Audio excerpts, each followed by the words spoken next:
From the pilgrims to the powerful, the refugees and the royals, some 400,000 people came together to mourn the death of Pope Francis.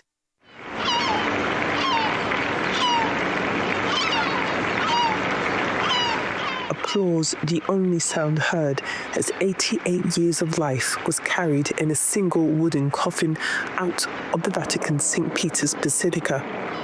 The remains of a man who sought to build bridges and not walls. Pope Francis truly shared the anxieties, sufferings and hopes of this time of globalization.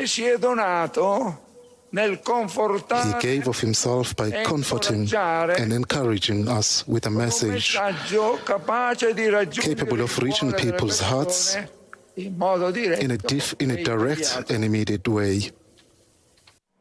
It's no secret the Pope wanted peace. Perhaps this was a fitting parting gift. In the moments before the funeral began, Ukrainian President Volodymyr Zelensky sat face-to-face with US President Donald Trump for the first time since their fiery argument in the Oval Office in February. Their 15-minute talk, a symbol to some, as an answered prayer. And what better setting than this historic church? As the service ended, Pope Francis began his journey to his final resting place. Thousands lined the streets of Rome to pay their last respects.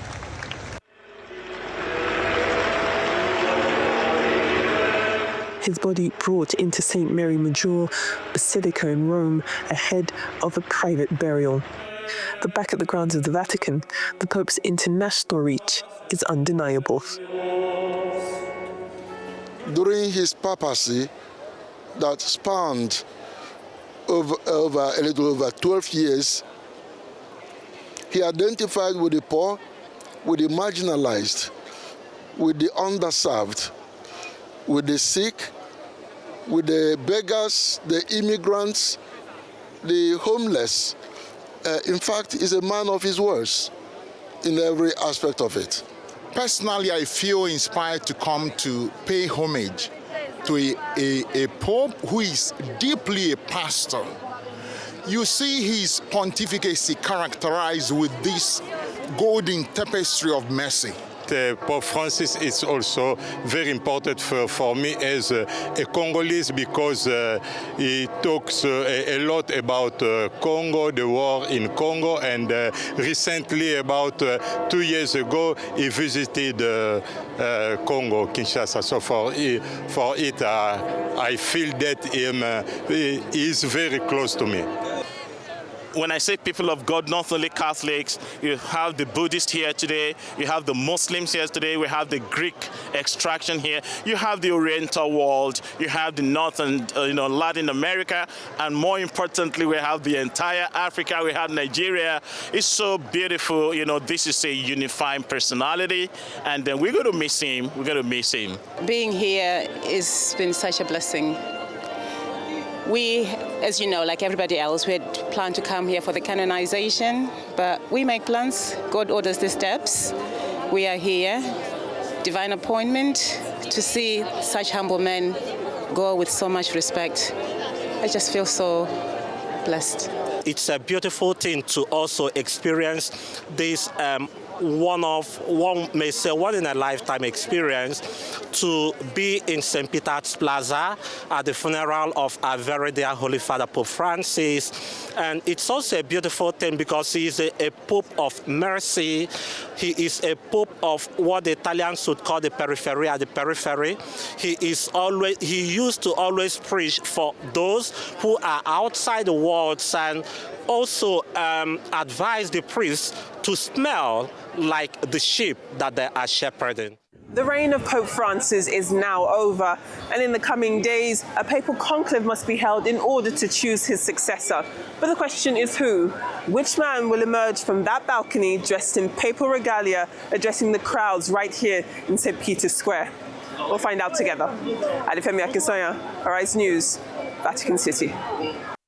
Great reporting, as usual, there from Arise International Correspondent, Adefemi Akinsanya. And good to know that she's right now joining us from Rome to give us a feel of how the burial of Pope Francis panned out yesterday. What's happening now and what manner of dynamics would pave the path for the emergence of the next Catholic pontiff? Good morning, Adefemi. Good to have you join us. Good morning, Steve. Good morning, Adeso. I hope you can all hear me. Yes, we can. Loud and clear, we can hear you, Adefemi. All right. All right, talk to us. Wonderful. Okay, then, talk to us. What is the atmosphere?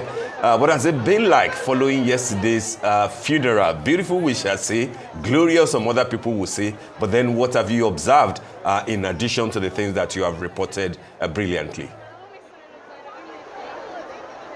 Thank you, Steve. Yes, well, as you can see, as you said, it is very, very busy. Today is the first Mass since Pope Francis's death and the first Mass since his funeral, since he entered the ground on Saturday. So as you can imagine, we're here on the grounds of St. Peter's Basilica and St. Peter's Square, and there is going to be a huge crowd brewing ahead of the upcoming Mass service. Now, the vast majority of the people that we're seeing around us are actually quite young children who seem to be on some form of school, religious excursions, in very, very high moods. We've got lots of smiley faces, lots of waves to the camera, and as you can see, the foreground of St. Peter's Church is filling out very, very quickly. Lots of people waving to us here just to show you how much happiness there is, despite the fact that this is of course happening against the backdrop of a funeral. So yesterday it was some 400,000 people who were able to come together for the funeral Mass service, and it's very likely that we're going to see numbers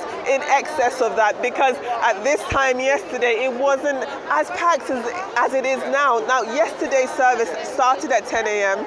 It's now currently just after 9 a.m. in the morning here in Vatican City, Rome, but it's still quite early, and before Mass formally begins, you can see that there's quite a lot of people here.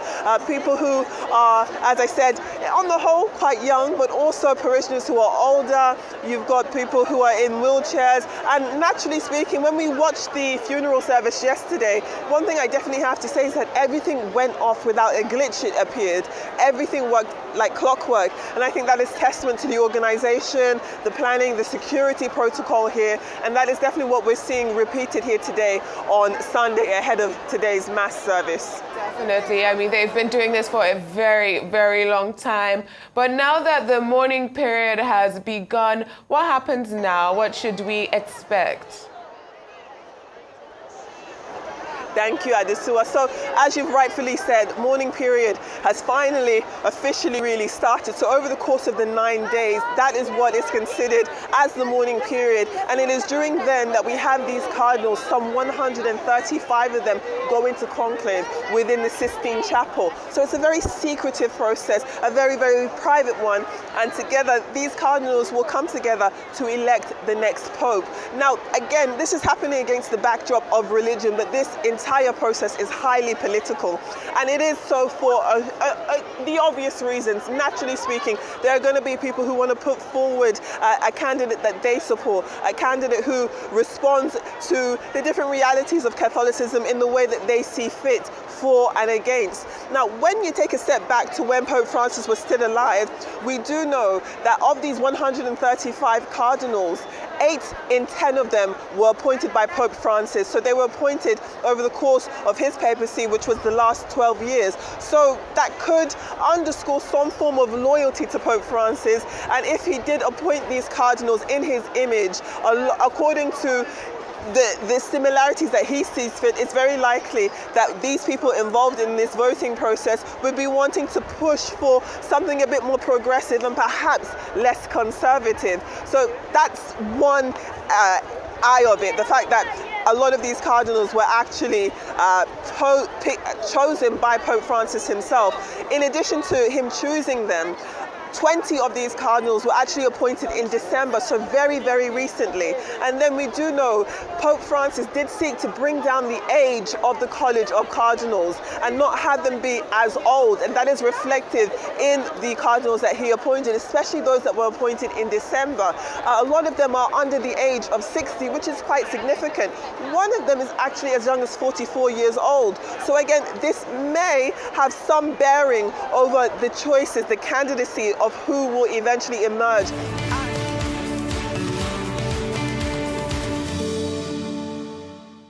We were just discussing with Adefemi there about, what we should expect after the Pope's funeral yesterday and what we should expect from the conclave. There's been a lot of conversation about if we're going to get a progressive or, a more conservative Pope, because a lot of people consider Pope Francis to be quite progressive, and particularly towards the LGBTQ community, his views on the climate, as well as his views on migration and immigrants. And I think that is something that's weighing on the minds of the world's 1.8 billion Catholics, I believe it is. So there's quite a few people, and other people who are just concerned about what the next Pope's belief systems might be.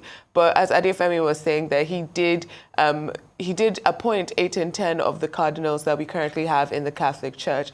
We have quite a few who are seen as both. We have quite a few who are conservative, as well as quite a few who are seen as more liberal or progressive. Multiple from Africa, which is why people are saying perhaps we'll have an African Pope, particularly the Ghanaian, who is seen as quite progressive and liberal. But we also have a Filipino in the running, which I know that, and the Philippines and that region is the fastest growing Catholic population that we have in the world. Absolutely. I mean, well, Adefemi was quite clear about, the thinking at the moment, around the Vatican, given the fact that you have as young as about 44 years, age among those who will eventually decide who the next Pope will be. And that, of course, will shape what to expect. I'm not always very comfortable when, the lexicon of the world, shall we say, conservatives, liberal, progressives, come into play heavily when it comes to religious or spiritual matters. I think that given what the Catholics are known for, I think that they should be guided ultimately by what their faith, dictates, what the scripture that is subscribed to, dictates, and not trendy, fashionable ideas, yes, that might shape. I don't think it's necessarily trendy or fashionable, and I think I think there is value in being conservative, trying to conserve culture or original teachings. It's how some conservatives are very literal in their reading of the Constitution. They don't want to move on from the original intentions of the people who drafted it, and there's definitely value in that, and that's why we have value in other. And it's also value in being progressive, being outwardly, being able to be open to a more multicultural world, a world where people are migrating for economic reasons or because of crime. It's good to also be progressive in that way. And so I always think in life that we always need balance, because a lot of times people think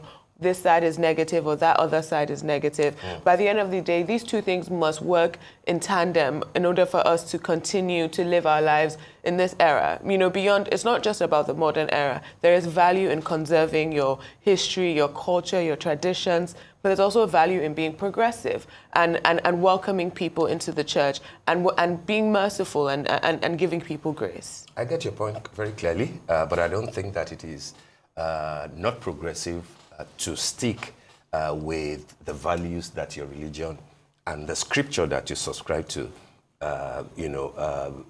stand for.